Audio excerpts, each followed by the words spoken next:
Alors bonjour, mon nom est Philippe Mollet. Je suis très heureux d'être avec vous aujourd'hui pour vous parler un peu de mon parcours professionnel.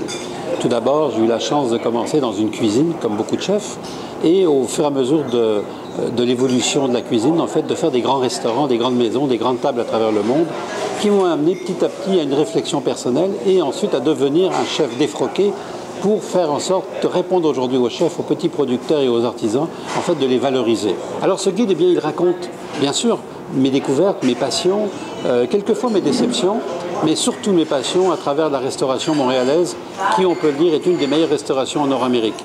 Donc on découvre des coups de cœur, des restaurants simples, parfois, où on peut apporter son vin, des jolies terrasses, mais aussi des restaurants comme celui-ci chez Laurence, où on découvre une gastronomie hors du commun. Alors voilà, le guide c'est ça, mais c'est aussi une dizaine de recettes de mon cru, quelques coups de cœur au niveau des vins, parce que j'aime bien le vin avec la gastronomie, ça va de soi, mais aussi quelquefois des boutiques gourmandes au fil de Montréal, Latina par exemple sur la rue Saint-Viateur. Alors ce guide, moi je le veux pour tout le monde, et autant pour les gens qui se considèrent comme gastronomes pour les nuls par exemple, que pour les gastronomes avertis.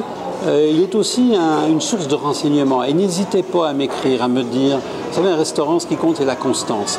Alors ce qu'on veut dans ce guide, c'est que vous ayez d'abord du plaisir, envie de savourer les plats, et autant d'apporter un vin qu'un restaurant où on se sent bien, de prendre un brunch, il s'adresse à tout le monde.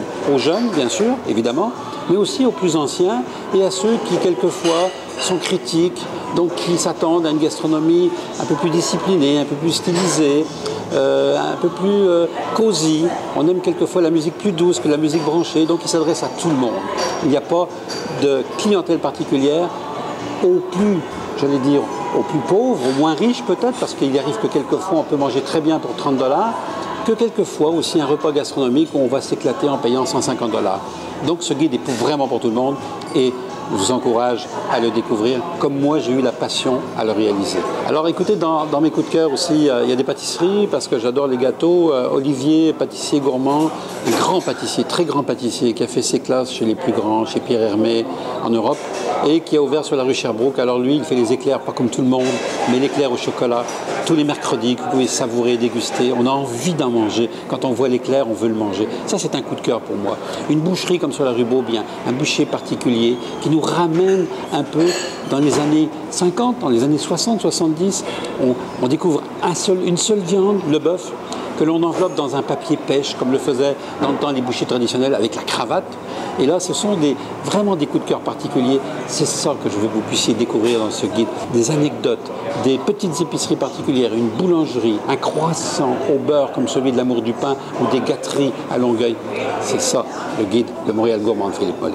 Alors voilà, ce guide est un guide que je vous invite à partager avec moi. C'est avant tout mes passions et je vous invite à découvrir ces passions et à les savourer. Bon appétit!